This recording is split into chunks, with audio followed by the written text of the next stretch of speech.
საღამო მშვიდობის დღეს ცოტათი განსხვავებულ თავგადასავალს შემოგთავაზებთ, მოგწყვიტავთ დროებით საახალწლო განწყობას და გაგაცნობთ ქართველ ქალს, რომელმაც არც აგვისტოს ომის შემდეგ არ დატოვა ოკუპირებული ტერიტორია და ხშირად თავისი სიცოცხლის ფასად სხვის უფლებებს იცავდა. ის ვერც ციხემში აშინა და დღეს არის ჩვენი სტუმარი. მინდა წარმოგიდგინოთ თამარ მიარაყიშვილი, რომლის სახელიც და გვარიც ბოლო პერიოდის განმავლობაში არ მეგულება ქართველი რომ არ გაეგონოს. თამარ, პირველ რიგში ძალიან დიდი მადლობა ამ ახალი წლის დღეებში რომ გვესტუმრეთ და მოდით მომიყევით ვინ არის თამარ მიარაყიშვილი. მადლობა მოწვევისთვის, მადლობა ფორმულას მთლიანად რო უკვე მეორე გადაცემაში მიწვევთ. ჩემთვის არის ძალიან დიდი მხარდაჭერა, ყურადღება, რაც მეკლდა და აქაც მაკლია და მადლობა ამ მეგობრობისთვის ესე ვთქვათ. პირიქით მადლობა თქვენ იმისთვის, რასაც აკეთებთ წლებია. ვინ არის თამარ მიარაყიშვილი? რა ვიცი, ჩვეულებრივი ადამიანი, რომელიც ბავშვობიდან ვერ ეგუებოდა უსამართლობას. და არ შემეძლო მოთმენა უსამართლობაზე. აი, ყოველთვის მქონდა რეაქცია და მე ეს დიდობაშიც არ დავკარგე ეს თვისება და ხასიათი. ხო, აი, ჩვეულებრივი ადამიანი ვარ, ხშირად ჩემზე ამბობენ, ასეთია, ისეთია, კარგსაც, ცუდსაც, არც ერთი არა ვარ, უბრალოდ ისეთი ვარ, როგორც იმ წუთას საჭიროება ან ჩემთვის, ან ჩემი მეგობრებისთვის და თავს ვიცავ და სხვებს ვიცავ.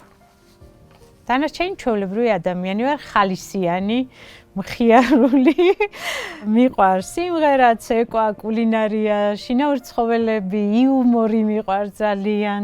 რა ვიცი, ბოროტი არა ვარ, ხო, და ესეთი ვარ. გეტყობათ, თამარ, ვიცი რომ დაიბადეთ და გაიზარდეთ ახალგორში. რა საქმიანობდით ახალგორში აგვისტოს ომამდე? აგვისტოს ომამდე ხელმძღვანელობდი მოსწავლე ახალგაზრდობის სახლს. 16 წლის განმავლობაში უხელმძღვანელე, 21 წლის ვიყავი დირექტორა რომ შემომთავაზეს. შემომთავაზეს როგორ ეძებდნენ ერთ ყოჩაღ ადამიანს, ვინც უხელმძღვანელებდა და რაღაცა სიახლეებს შეიტანდა ბავშვების სწავლაში, სკოლის გარეშე ცხოვრებაში.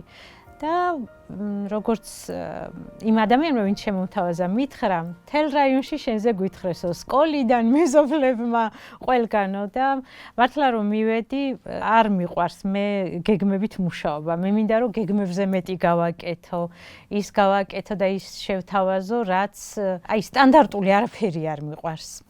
და დავიწყე, ვცდილობდი თუ კი სადმე ტარდებოდა ფესტივალი, კონკურსი, გვეხებოდა თუ არ გვეხებოდა, ან ხარის მიხედვით, ან ჩვენ მქონდა ის ჯგუფები და სექციები, თუ არა, ყველგან ვცდილობდი რომ წამოყვანა ბავშვები, ყველგან გვეაქტიურა.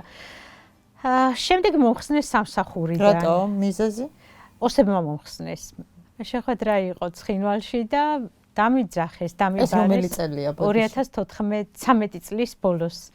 დამიბარეს და მითხრეს, რომ არის შეხვედრა და პირდაპირ თქვიო, რაც გაწუხებთ, რაც ხდება და მე მართლა პირდაპირ გავიგე, რომ პირდაპირ უნდა მეთქვა და მოყევი, რომ ტყუილებით ყვებავთ მეთქი და ის გავიდა ტელევიზიით. ტყუილებით ყვებავთ მეთქი, რომ აი ახლა გზას გავაკეთებთ, ახლა ქუჩას, წყალი არა გვაქვს მეთქი და უკვე შევატყვე, რომ აკაკუნებდა მას კალამს მაგიდაზე, რომ შემეწყვიტა და მე რა კი ავიღე ისა არ გავჩერდი და გზაში ვიყავი, სახში რო ბრუნდებოდი, მითხრეს რომ როგორც კი ჩამოხვალ, დაწერ სამსახურიდან წასვლაზე და მე ვთხარი რომ თქვენ ერთი ვერ გადაწყვეთ, თუ ბავშვებს და მშობლებს არ უნდათ და არ მენდობიან, იმ შემთხვევაში წავალ მეთქი. მერე მოკლედ მოძებნეს თითქოს 3 საათი დავაგვიანეს სამსახურში და მომხსნეს. რა თქმა უნდა, სასამართლო მარაღმადგინა და აქედან იწყება ჩემი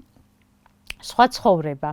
დავრჩი შემოსავლის გარეშე, დავწექი საწოლზე, ალბათ მართლა ერთი კვირა ვიწექი და ვფიქრობდი, ვაიმე ღმერთო რა ვქნა.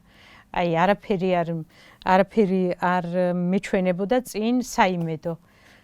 და დავდექი და დავიწყე Facebook-ზე წერა პატარა სტატუსების. აი აღწერე და შეამჩნიეს ჟურნალისტებმა სხვადასხვა გამოცემებიდან მითხრეს რომ მოდი არ დაწერო. ჩვენ გადაგიხდით, პლუს ფოტოებსაც თუ გადაიღებ ახალ გორიდან და უკვე გამიჩნდა შემოსავალი. მე თქვი, მოკლედ, კარგად იყავით, თქვენი სამსახური არ მინდა, ვიქნები ჩემი თავისუფროსი, თავისუფალი ვიქნები, გავაგებინებ ჩვენ ცხოვრებას. ფართოსად და წავიდა ასე იქ საერთაშორისო ორგანიზაციებმა გამიცნეს და გავხდი ერთადერთი ხმა ახალ გორიდან. ესე ვცხოვრობდი 2017 წლამდე.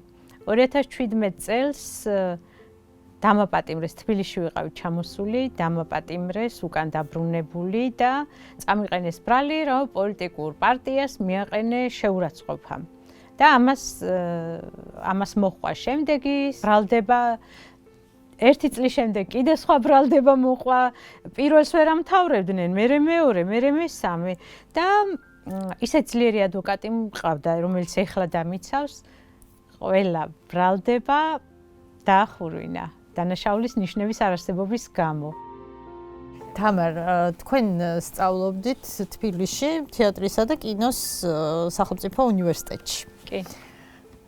ჩვენ ერთ პერიოდში გვისწავლია, მაშინ ინსტიტუტი იყო, თეატრალური ინსტიტუტი იყო და კინომცოდნეობა დაამთავრეთ. იცით, ხშირია ხოლმე, როდესაც ჩამოდიან ესე დიდ ქალაქში სწავლობენ, რაღაც მე უკვე უკან დაბრუნება პატარა ქალაქში უჭირთ, თუმცა მოვისმინეთ თქვენი ნათქვამი, რომ ამბობდით, რომ აი თბილისი საცხოვრებლად ესე არ მიყვარსო, არც გიფიქრიათ არასოდეს, რომ დარჩენილიყავით და აქ გაგეგრძელებინათ თქვენი საქმიანობა? არ მიფიქრია არასდროს.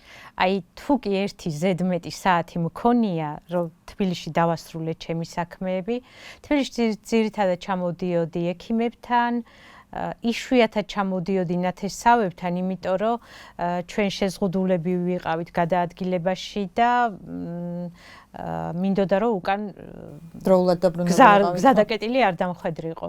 ან ექიმებთან ჩამოდიოდი, ან შვილთან დაკავშირებით, ან თუ რაღაც საყიდლები გჭირდებოდა, რომელიც აქ კარგად იაფი იყო. არასდროს არ მქონია სურვილი, თუ კი მქონდა საშუალება უკან არ წავს. აი ძალიან მიყვარს, ჩემი რაიონი მიყვარს ძალიან. მქონდა ნამდვილად საშუალებაც. ყველაზე მთავარი 2008 წელს ომი რომ მოხდა, არავინ არ ვიცოდით ჩვენ რა ბედი გველოდა. არც მაშინ არ მაინტერესებს, მინდა რომ გაიხსენოთ აგვისტოს ომი და თქვენი ოჯახის აი პირადი ისტორიები რომ მომიყვეთ ომთან დაკავშირებული.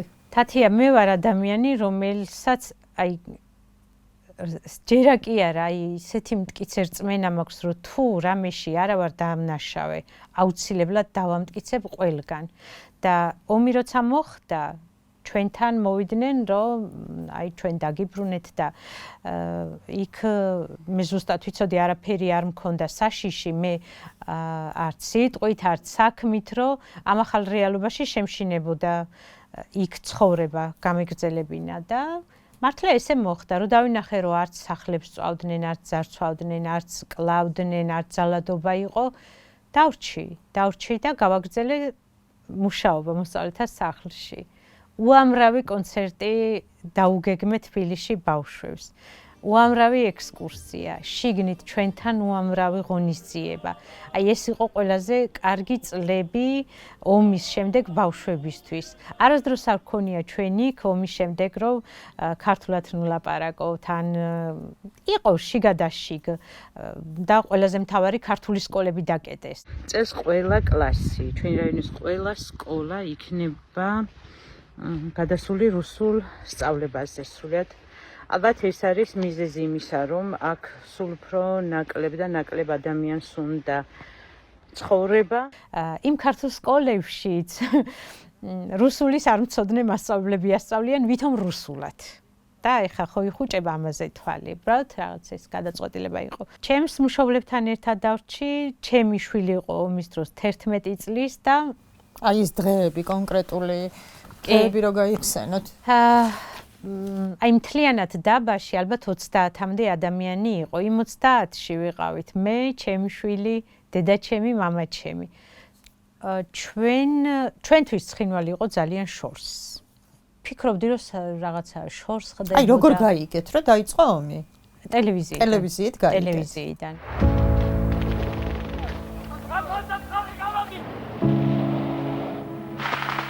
ყველაფერი დამთავრდა, ხელი მოეწერა აი 12 აგვისტოს ჩვენი რაიონში შეიარაღებულები შემოვიდნენ 15 აგვისტოს დაიკავეს გარშემო და 16-ში უკვე ეს რუსები იყვნენ თუ ჯერ რუსები შემოვიდნენ და შემდეგ რუსები. ბოლო დღეები, აი 12-ის შემდეგ ჩვენ ვიყავით სულ ტყეში, აი ჩემი შვილიც ტყეში იყო და იმდენად არ ვიცოდით როგორ უნდა მოვიქცეთ ასეთ მდგომარეობაში. ტელეფონებით რეკავდით, ჩანდა ის ანათებდნენ და რომ შემოვიდნენ, შემოგვითვალეს ერთი ადამიანი ამოვიდა, რომ ტყისკეო სინათლეებიაო და ნუ ჩანდა ეს. და თუ არ არიან პარტიზანები და დივერსანტები და თუ ჩვეულებრივი მოქალაქეები არიან ჩამოვიდნენ, თუ არა და წინააღმდეგ შემთხვევაში ზომებს მივიღებთ, ხო? ხო, სროლა იქნებაო და ჩამოვედით მერე. აი სულ მქონდა შიში, მოვლენ, ან ჩემშვილს წაიყვანენ, ან მე წამიყვანენ, ან მამა ჩემს, მაგრამ გავიდა და რა ვიცი, ესე მოვედით. ერთი ეს იყო, რომ დავიწყე რეკვა ახლობთან მეგობრებთან, კლასელებთან, არავინ აღარ იყო იქ. დაიცალა. მერე თანდათან კიდე დაიცალა და მერე გავწყვიტე ურთიერთობა ყველასთან, იმიტომ რომ არავის არ მოეწონა ჩემი არჩევანი, რომ იქ დავრჩი, რატო დარჩი იქ. აი იქ იტყვიან, რომ ხალხის ცხოვრება შეიძლება, რაღაცა პოლიტიკის ნაწილი ხარ, მაგრამ როგორც კი ესეთი საუბარი დაიწყეს, ყველასთან გავწყვიტე ურთიერთობა და ესე გავაგრძელე, რომ ჩემი თავის პატრონი ვარ მე. აქ ცხოვრება არის ომი. აქ ხშირად 10 დღეც კი არავის არ უნდა გაჩერება. და გვითან აგრძნობენ, გვირჩევენ აქ რატო ჩერდებით, აი რა გაჩერებთ აქ. დავიწყე თანდათან ჯერ გაცნობა ხალხის, შემდეგ ცოტა ყურადღებით დაკვირვება და მოვიდა 1 სექტემბერი. ჩემი შვილი უნდა წასულიყო სკოლაში. წავიყვანე და სკოლა რომელშიც ომამდე სწავლობდა 1200 მოსწავლეზე მეტი, მივიდა 3 მოსწავლე. 3-დან ერთ-ერთი იყო ჩემი შვილი. ეს არის ჩემი და ჩემი შვილის სკოლა ქართული. 5 მასწავლებელი იყო სკოლის და 3 მოსწავლე. რა თქმა უნდა, ვერ შედგა ცოდნის დღესასწაული. გითხრეს, რომ გადაიწია 2 კვირით და 15 სექტემბერს მოვიდა. 15 სექტემბერს კიდე ცოტა მეტი იყო, მაგრამ მთელი სასწავლო წელი ჩემმა შვილმა ისწავლა მარტომ კლასში. იმ დროს არც გათბობა იყო. ეხლა გზაში მომაწოდეს რადიო თავისუფლების დღიურები, რომელიც მე 2009 წლის პირველ კვირაში ჩავწერე და იქ აღვწერ ამას, რომ ჩემი შვილი მეუბნება მეთქი, რომ შე რო გიყვარდე, სკოლაში არ გამიშვედი, იმიტომ რომ ძალიან ცივა და მე კიდევ მეუბნებოდი, რომ ანა გაუძელი მასწავლებლებს მეუბნებოდი, რომ შეამცირეთ გაკვეთილები, რომ თუ დაიხურა მეთქი, სკოლა მერე ვერასდროს ვეღარ აღდგება. სოფლებშიც ესე ვამბობდა. იქ სადაც სკოლა არ არის, აი წარმოუდგენელია საერთოდ რამე ნიშანწყალი არსებობდეს, რომ არის თუნდაც დასახლებული პუნქტი, არათუ სოფელი. და გავიტარეთ ესე 1 წელი. შემდეგ მოვიდნენ თანდათან, სხვა სკოლა იყო, ის შეამცირეს და შეაერთეს სოფლიდან, იქიდან, აქედან. ზუსტად არ მახსოვს, გონი 6 თუ 7 კლასელმა დაამთავრეს ჩემი შვილის. აი ყველაზე მძიმე რაც იყო, ეს იყო მილიციის შენობაში წაიყვანეს ერთი ადგილობრივი ბიჭი 18 წლის იყო, უწესიერესი, უკეთილესი, აი უძვირფასესი ბავშვი. რაღაცა დაიკარგა ერთ-ერთი ბინიდან, სახლიდან და მილიციას მიმართა მეპატრონემ. აი არაფრის დიდებით არ გამოიტანა განცხადება და ისინი იზოლებული იყვნენ, რომ ან ვინმესთვის დაებრალებინა და ეღიარებინა. და როგორც შანს სცემეს. და ისე სცემეს, რომ უკვე სასიცოცხლოდ როგორც კი გავიგე ჯერ გავედი მოედანზე შვილთან ერთად, რომ დაიკარგა დავით ბაშარული, ჩემი შვილი სამხანაგი, ჩემი მოსწავლე, იმავე ღამეს პროკურატურამ ეს სად გახვედით ახალგორში თუ ახალგორში? ახალგორში. იმავე ღამეს ჩემთან მოვიდა პროკურატურა, არ გაუღეკარი, მეუბნებოდნენ, რომ გააღეკარი, მოწმეთ წამოყევი, რა ვიცი, რაღაც უნდოდათ, რომ ჩემზე ისეკნათ.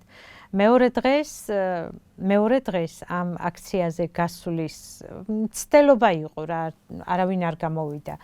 სულ რამდენიმე ადამიანი გავედით.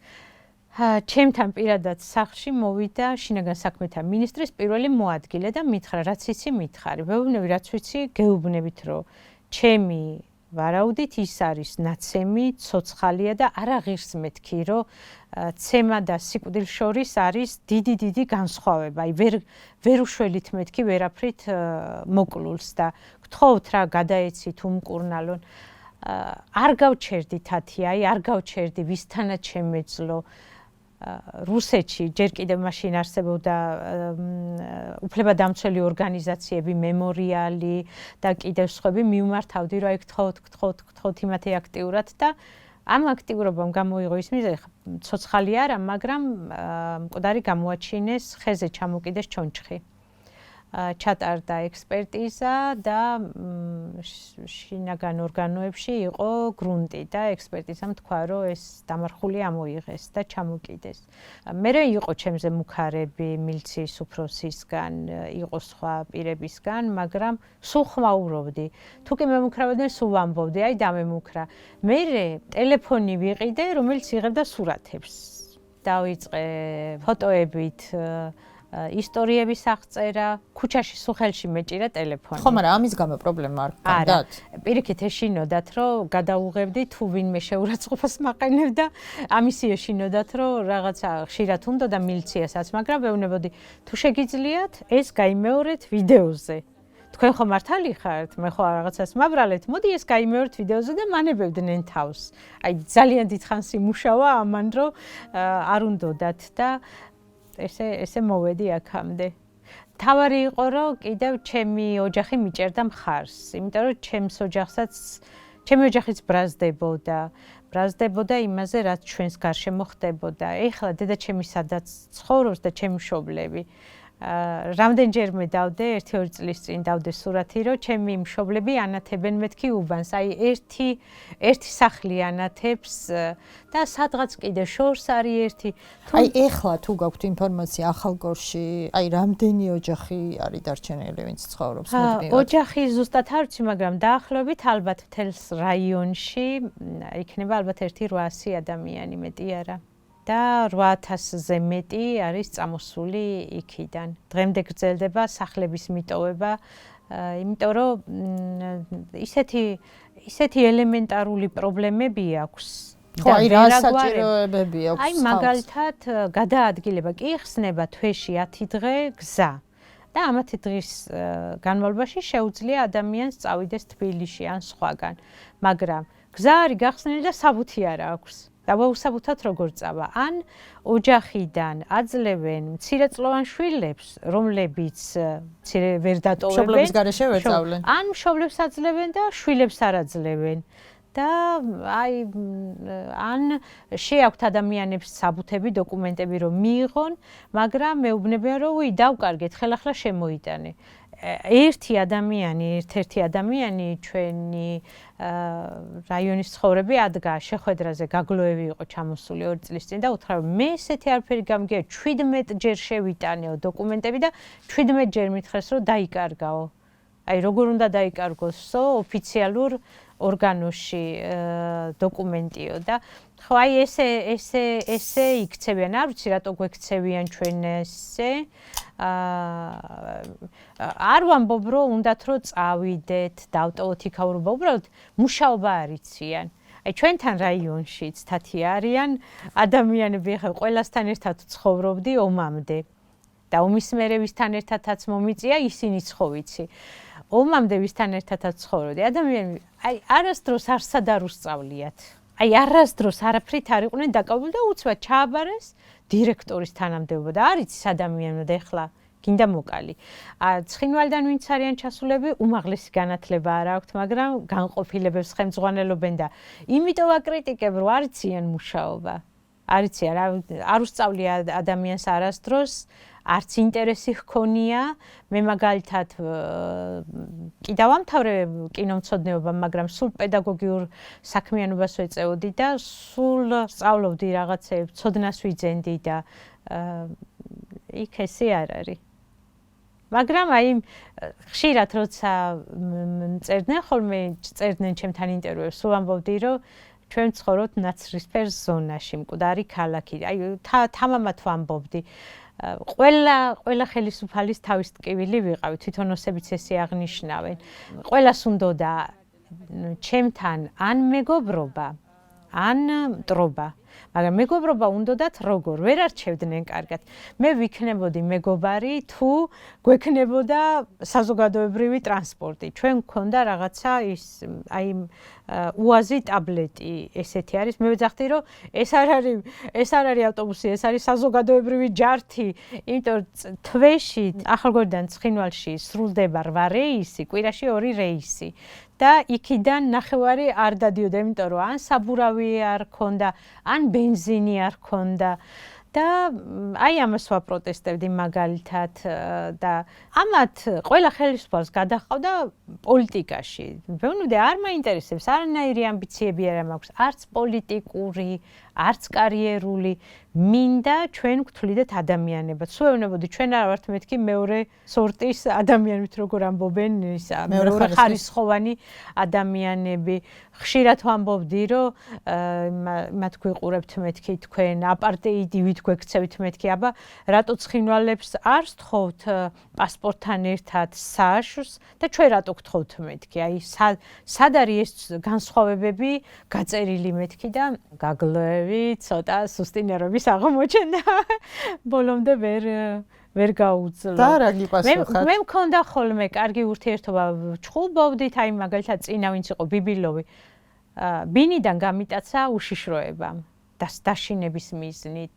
მთელი 12 საათზე გამიტაცეს დღე და მეორე დღის გათენებისას დამაბრუნეს სახლში. კგბ-ში ვყავდი დაკითხვაზე, მაიძულებდნენ მეღიარებინა ქართულ უშიშროებასთან თანამშრომლობა და პირადად თითქოს ჩემი კურატორი იყო ვახტანგ გომელაური.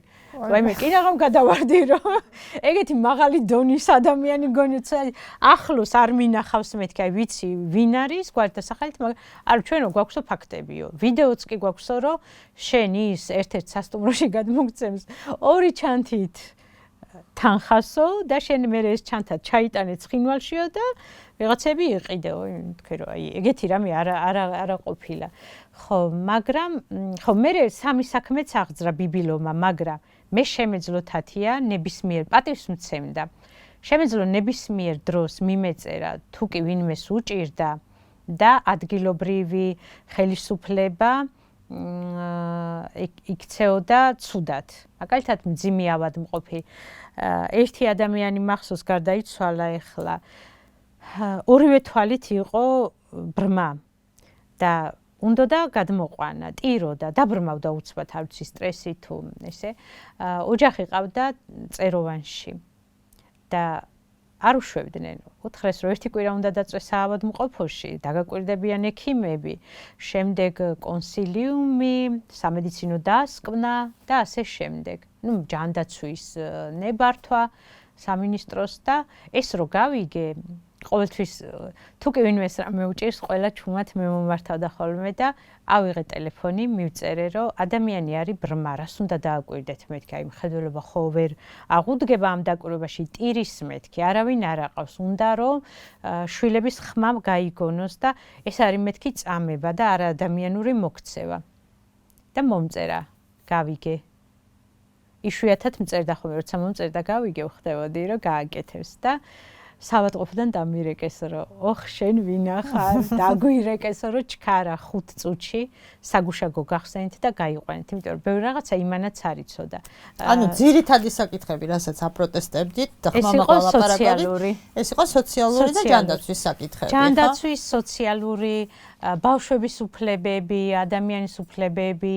მე ვაპროტესტებდი ჩაკეტილ გზას, ერთხელ 3 წლით ჩაგკეტეს და 40-ზე მეტი ადამიანი გარდაიცვალა მაშინ, მხოლოდ იმიტომ, რომ დროულად ვერ მიიღო სამედიცინო დახმარება კი. მათ შორის იყვნენ ოსები, ქართველებიც რა თქმა უნდა, ვიჯექი, ყველგან, ყველას ვწერდი ჟურნალისტებს. განსაკუთრებულად რუს ჟურნალისტებს წერდი BBC-ს, რუსულენოვანს, Novaya Gazeta-ს, დოჟდი, აი ყველას ვწერდი. ჩამოვიდნენ მე ჩვენთან, გვათვალიერებდნენ, მოდიოდნენ ჩემთან ჟურნალისტები, მაგალითად ფრანგული რადიო იყო რუსულენოვანი, BBC იყო, CNN იყო, აი ესეთი რუსულენოვანები, რომელიც ცხინვალიდან შეეძლოთ ჩამოსვლა და მივახციეთ იმას, რომ მაშინ იძულებით ზეწოლით აი გაიხსნა გზა. ეხლა მე აღარ ვიღებ ხმას ამ საშვებთან დაკავშირებით და არც არავის არ ახსოვს. ცოტა დავაცდი და ამოვიღებ. არც ერთ ხელისუფლებას არ უფიქრე რაღაცა мотиваცია ჩვენთვის შეექმნა აქ რომ გვეცხოვრა. საერთოდ არავინ არ არის. აი ნახეთ. არავინ არ არის საერთოდ. აი მკვდარი ქალაქი. მე ხარ რასაც გისმენთ თამარ მარტო აპროტესტებ. ხმას შენს გარდა არავინ არ იღებს, ხო? აი შიშის განცდა მაინც არა გაქვთ? არა.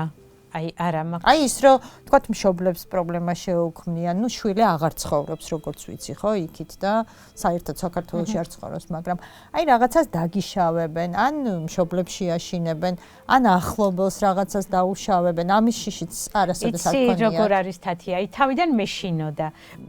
აი როგორ არის ეხლა ამ მდგომარეობამდე როგორ მივედი? აი მაგალითად რაღაცა მყინვარწვერზე რო ავიდეთ, პირდაპირ რო დამსვან, შეიძლება გავიგოდო, ხო? და ესე ნენელა ავედი და უკვე იქავარ. ეხლა რო ჩამოვარდე იქიდან, ხო, ჯერ ხო გამოგდებული ვარ. ეხლა უცბათავალ, კიდე უცბათავალ და ესე ვარ. აი მართლა არ მეშინია, იმიტომ რომ წეღანაც თქვი რომ მე ესე მჯერა და მწამს რომ თუ კი მე ვარ მართალი, ყველგან დავამტკიცებ ამას და ჩემი სიმართლე ყველგან იმუშავებს. ეხლა მე რო გამომაძევეს, ეგეც ეგ არის. ნუ როგორც მივხვდი ახლა თქვენი საუბრიდან გამომდინარე, დამოკიდებულება, ადამიანური დამოკიდებულება ქართველებსა და ოსებს შორის ძალიან კარგია, უბრალოდ ბევრი ყოფითი პრობლემა არის, რის გამოც ადამიანებს იქ ცხოვრება არ შეუძლიათ. არ შეუძლიათ უსამართლო გარემოში და პირობებში ცხოვრება. არ შეუძლიათ ელემენტარული, აი მართლა ექიმი არ აყვავს, პარიკმახერი, არ აყვავს ფეხსაცმლის შემკეთებელი, არ აყვავს მკერავი, რომელიც გადააკეთებს უბრალოდ.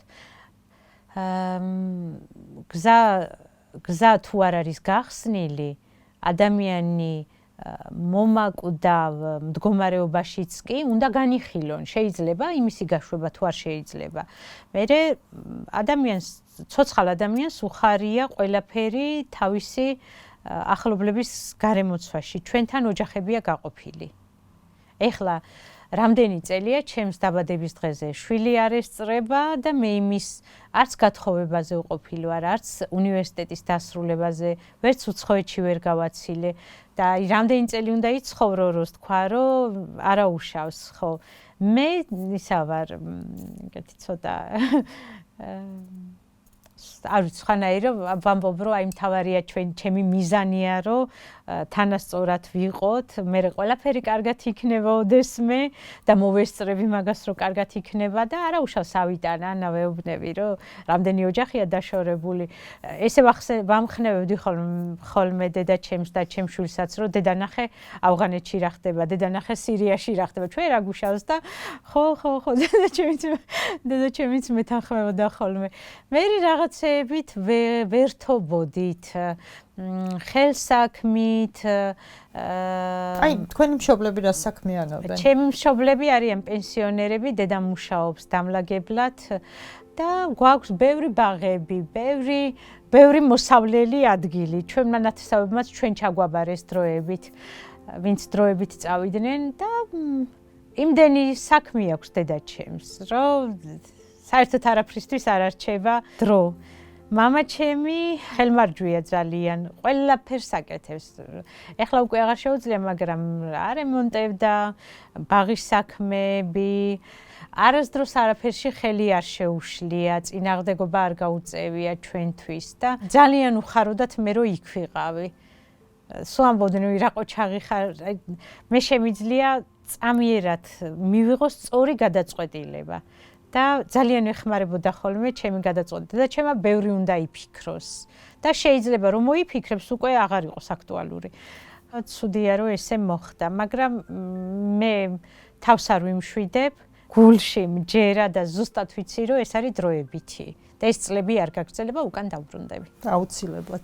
თამარ, მაინც საშიშია ძალიან ხო იქ ცხოვრება იმ მხრივ, რომ აი ეხლა ცოტა შემცირებულია ეს ფაქტები, მაგრამ ადამიანების გატაცება, ხო, ეს ჩვეულებრივი ამბავი იყო გამხდარი და ადამიანები ცოცხლები აღარ არიან, ყველაფერს რო თავი დავანებოთ, ხო, არ უშვებენ ეკლესიაში სალოცავად, არ უშვებენ წინაპრების და ოჯახის წევრების საფლავებზე. ძალიან რთულია ეს ყველაფერი და აი ამასთან დაკავშირებით თქვენი პროტესტი მიგიწერიათ აი პირობითად იგივე ბიბილოვისთვის. ბიბილოს მივწერე, ქალი იყო დაპატიმრებული 4 შვილის დედა 2 თვით. და მივწერე რომ არ გცხვენიათ მეთქი, აი აერია გზა, ჯონჯლის საკრეფად იყო თუ ძროხას გაეკიდა, 4 შვილი ელოდება, მცირეწლოვანი შვილები. აი სირცხვილია და მომწერა შენი საქმე არ არისო, არ მომისმინა დიდათ, მაგრამ მიმიწერია ამაზეც. რაღაცები ჰქონდა ხოლმე მაინც როცა ჩვენთან ჩამოვიდა, გზა რო ჩაგვიკეტა, ჩამოვიდა, მე არ ვაქებ ბიბილოს, დღესაც ვეკამათები ესე მოგვიწოდა რომ სთხოვეთო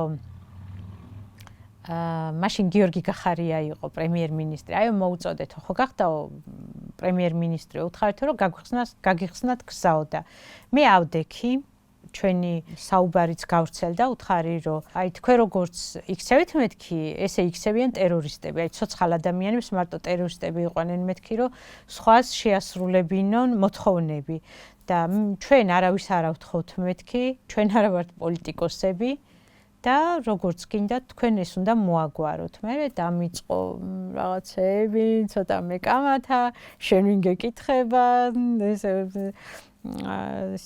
რაღაცა მე სხვებიც ამყვნენ, ერთმა ქალმა უთხრა რომ ნეტარა პირით გვილოცავ ახალ წელს, არ გცხვენიაო, მეო ქიმიოთერაპიაზე ვარ წასასვლელიო, ჩემ ქმარს გულზე ოპერაციაო, ორივე ოსები ვართო, შენ არც ქართველებისთვის ვარ გიხარ, არც ოსებისთვისო, შენ და აი ესე აი გადაძახილები, გადმოძახილები, სულ აი ცუდად შეხვდნენ და ცოტა მერე წავიდა დათმობებზე და ხო, აი რაღაცები აი დღეს რა სიტუაციაა მაგ მხრივ? დღეს ჩვენი ხმა არავის არ ისმის, რომ აუხსნან პრობლემები, უნდა აუხსნან გაგლოვებს. გაგლოვები არ ეკარება ადამიანებს, აი საერთოდ მიღება არ აქვს. მინისტრებსაც კი არ იღებს. იშვიათად რომ ტელეფონზეც არ გპასუხობთ. არა, არავის არ აპასუხობს. აი ძალიან ვიწრო წრეყავს, ვისთანაც კომფორტულად გრძნობს თავს და მხოლოდ იმათთვის არსებობს. თამარ, მოკლედ ახალგორიდან გადაბარგდით და დასახლდით ცხინვალში. რატომ მიიღეთ ეს გადაწყვეტილება? არაფერი საშუალება არსებობის არ მქონდა ჩემს რაიონში. სამსახურს არ მაძლევდნენ, გადაადგილების საშუალება არ მაქვს და მინიმუმ შეშა უნდა მეყიდა ხო ზამთრისთვის და სინათლე გადამეხადა და ცოცხალი ადამიანი ვარ და მე რა რო ისეთ პირობებში ცხოვრობ. მე ძალიან მიყვარს სალონები, მიყვარს რა ვიცი, მიყვარს კაფეები. აი 30 ლარი დაახლოებით, აი რუბლებში ვეღო. მამა ჩემი რომ მაჩუქებდა ხოლმე რომ მივდიოდი. თავიანთი პენსიიდან ჩუქნდნენ, მე ღვინოს აყენებდნენ, არაღს აყენებდნენ, ყიდიდნენ ხოლმე, რაღაც შემოსავლები ჰქონდათ, რომ მოვდიოდი ხოლმე.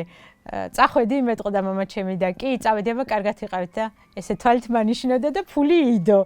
ოი რა კარგია, მე მეორე დღესო მიურბოდი ცხინვალში, იმიტომ რომ აი მართლა უადამიანებო გარემოში, აი ჩემნაირ ცოცხალ ადამიანს კი არა, ცოტა ზარმაცსაც კი უჭირს და მე მაშინვე მიურბოდი, წავიდოდი ცხინვალში ან კაფეში ან აი როგორი სიტუაციაა ცხინვალში, ეგეც რომ მომიყვეთ. ჩემი აი ამ ერთ წელში დანახული ცხინვალი სრულიად გამართლდა ამ 11 დღეში. ისეთმა ადამიანებმა დაწერეს ჩემი მხარდამჭერი სტატუსები, მიმართვები, ვინც ვერ დაწერა დაუშვათ სოციალური ქსელებით არ სარგებლობენ, ვიცი რომ მიდიოდნენ, ესაუბრებოდნენ, ხვდებოდნენ სხვადასხვა ადამიანებს. გადავბარგდით ცხინვალში. ბინა ქირით მე თვითონ მოვძებნე, მაღაზიაც ვიპოვე და წავიღე ტანსაცმელი მეორადი გასაყიდად. ყოველგვარი რეკლამის გარეშე გახდა პოპულარული.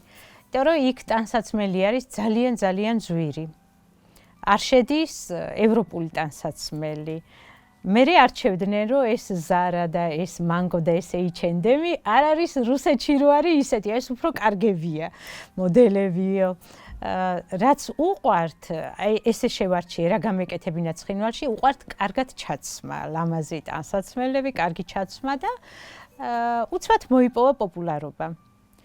ჩემზე გააკეთეს ადგილობრივმა ჟურნალისტებმა გადაცემა, იწერებოდა სოციალურ ქსელებში, მე თვითონ ვიდეო ბანერები დავდგი სარეკლამო, სადაც ბევრი ადამიანი იკრიბებოდა, რომ თან ისეთები, ხელმძღვანელი ტიპები, რომ მინდოდა თვალში მოხვედროდათ და აი ყველა დადიოდა, ვისაც კი დაინტერესა ამ მაღაზიამ. იყვნენ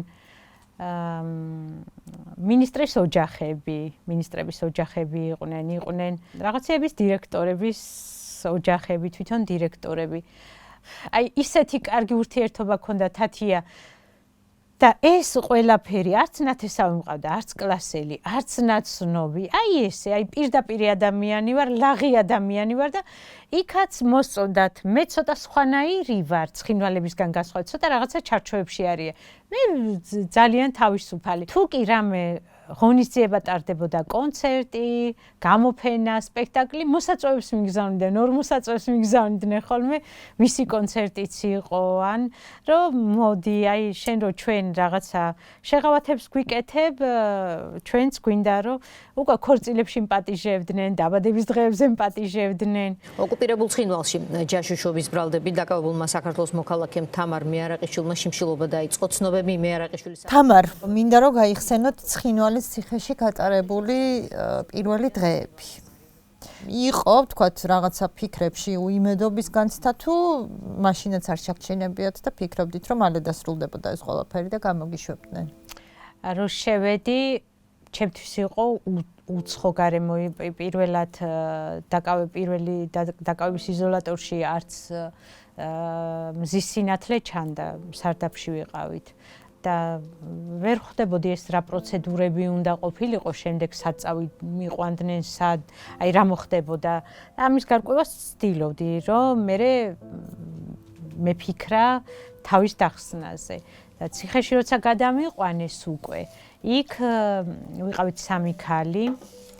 სახლიდან აგიყვანეს? კი, სახლიდან სადაც ვქირავდი, იქიდან ამიყვანეს და იქ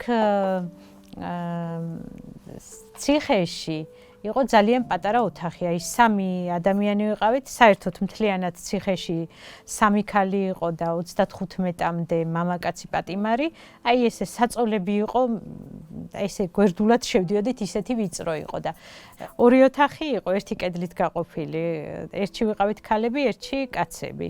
ხან ჩვენი კარი იკეტებოდა რკინის ბოქლომით და ისინი სეირნობდნენ წინ პატარა ეზოში, შემდეგ იმათ უკეტავდნენ, ჩვენ ვსეირნოვდით და როცა გამოვდიოდი ერთ-ერთმა პატიმარმა გვერდითი საკნიდან,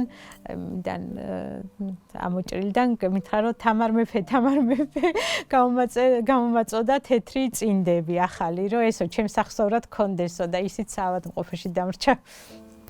ხომ არა, აი მშრალ შიმშილობაზე რო გადახვედით, მაშინ არ გქონდათ, აი მაშინაც არ გქონდათ ჩიშის განცდა, რომ არ გაითვალისწინებდნენ ამ შიმშილობას და შეიძლება გაეწირეთ. არა, მაგაზე არ მიფიქრია, აი ფიქრობდი, რომ არ მომკლავდნენ, არ დაუშვებდნენ ჩემს მოკვლას და თვითონაც მითხრა.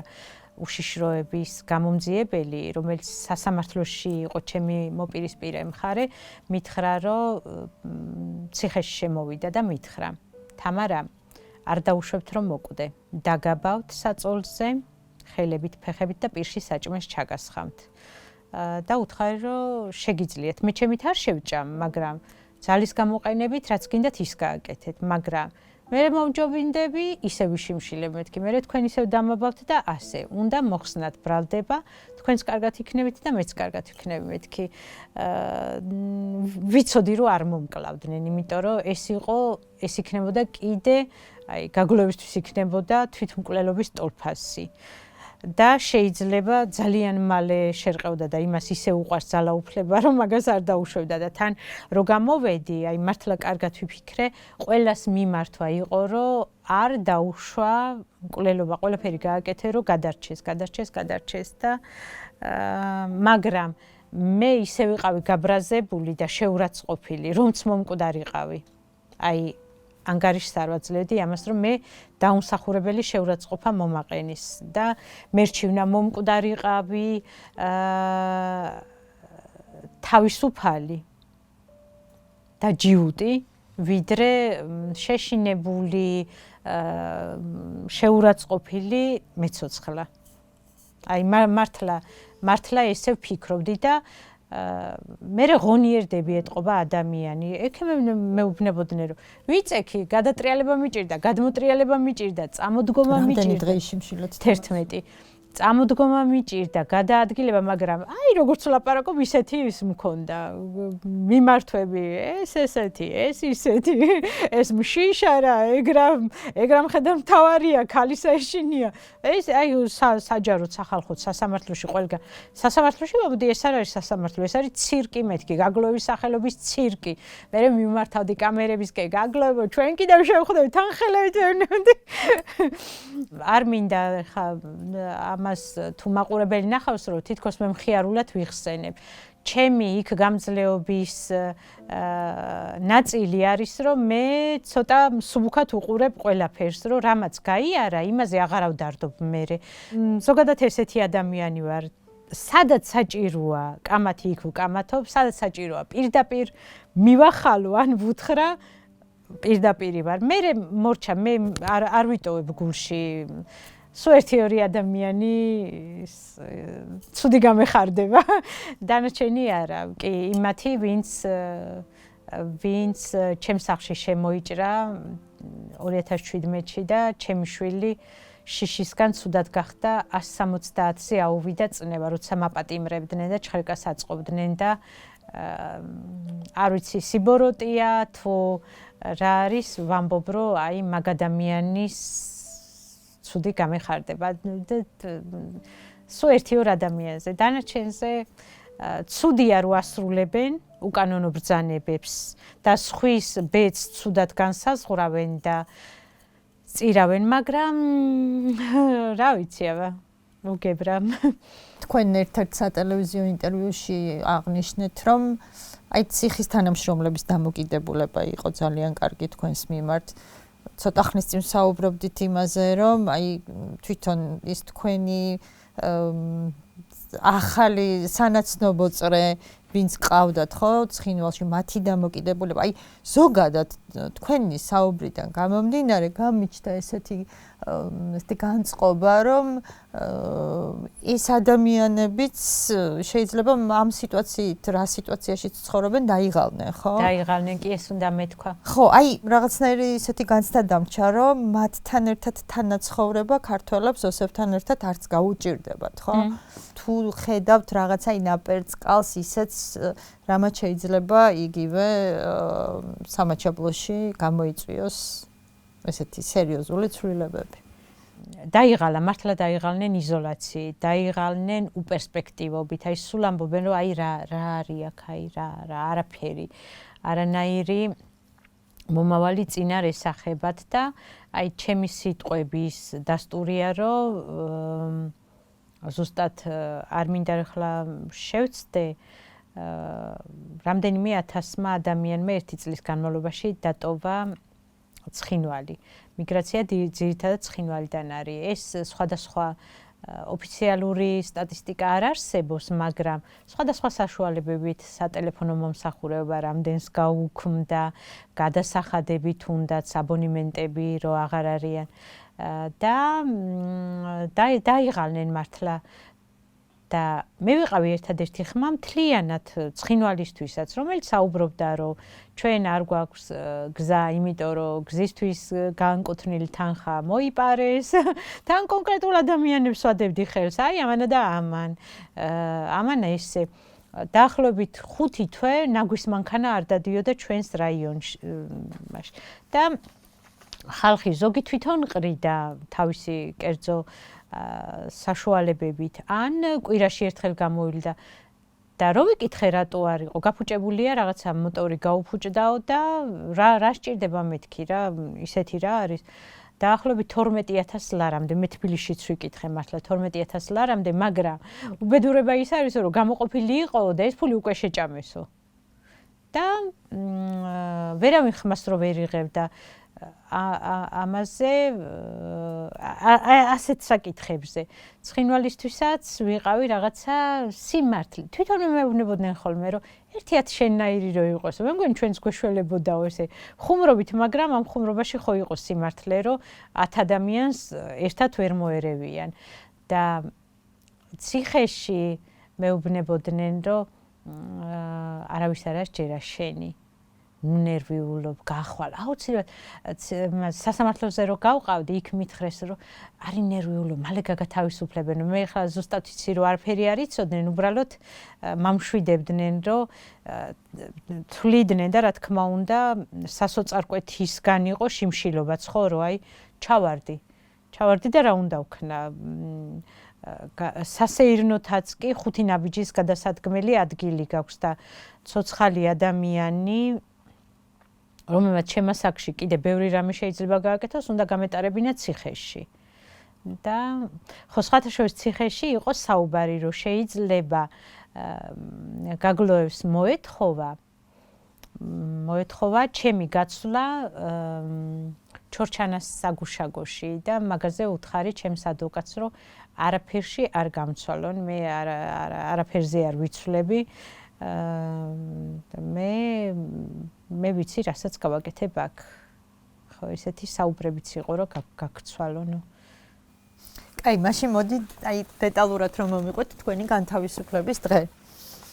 ой, ეს გათავისუფლება კი იყო, მაგრამ იმ დღისით დავტოვე ჩემი 50 წლის ისტორია და მოგონებები იქ საავადმყოფოში შემოვიდნენ ომონის და უშიშროების თანამშრომლები, გადასხმა მქონდა და უთხრეს რომ მოამზადეთ სასამართლოზე მიყვავს.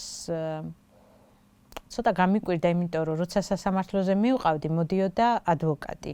ან წინასწარ მითანხმებდა რომ ხვალ ამ საათზე და ამ გაფრთხილების გარეშე გამიკვირდა, მაგრამ მაინც ვიფიქრე რომ არ გამომაძევებდა, აი გამოძევება არასდროს არ დამიშვია.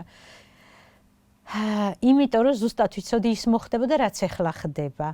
ჩემგან დამოუკიდებლად მოვწონო არ მოვწონო არ ყველა არჩევს ჩემს საქმეს, ჩემს დარღვევებს და ეხლა აი ვიდრე შემოვიდეოდი მანამდე ვკითხულობდი რომ მიარაყიშვილის წინააღმდეგ დაირღვა კანონები და ესა და ეს მუხლები კონსტიტუცია დაირღვა შეიძლება სულ არ ვიხატები ვიღაცას გულზე მაგრამ იურისტებს თხოვეს ეს გაერჩიათ და ვფიქრობდი რომ ამის გამო თავს შეიკავებდა კი უნდა და ყოველთვის ჩემი თავიდან მოშორება მაგრამ ჩემი თავიდან მოშორება იყო ძალიან მარტივი როცა წყალი არ გვექნებოდა, მივწერდი SMS-ს, რომ აი არ გვიკეთებენ წყალს. ის დაურეკავდა, რომ გააკეთეთ წყალი და მორჩა თავიდან ვიყავი მოშორებული. აღარ ვიხმაურებდი, ხომ ხო არ ვიგონებდი ამ პრობლემებს. და რომ მითხრეს, რომ სასამართლოზე ადვოკატი არ იყო და სასწრაფო ჩქარ-ჩქარა ეგთან მოუთხრა სანიტარს რომ ჩააცვით. არ არისო მაგისი დრო და პირდაპირ პიჟამებით აი ფეხშიშველი წამიყვანეს სასამართლოში დასვენების დღეს. მაქსიმუმ 3-4 წუთი გაგრძელდა სასამართლოს ხდომა და გამომიტანეს გაძევება, იმიტომ რომ მე დოკუმენტების გარეშე ვიმყოფებოდი და ვერ ვამტკიცებდი, რომ ნამდვილად მქონდა დოკუმენტი, თუმცა არც მაგის საშუალება მოუწიათ, რომ დამემტკიცებინა. ავდექი და იქვე ვთქვი, რომ მაძევებთ მეთქი და 10 დღე გექნება გასაჩივრების ვადაო. თუმცა როგორც კი ჩამოვედით პირველ სართულზე, იქვე იდგა ნივა, ჩამსვეს, აქეთ-იქით შეიარაღებულები ჩასხდნენ და მიმიყვანეს ერგნეთში ბლოკპოსტთან და გადამცეს. და ესე დამთავრდა ჩემი ამბავი.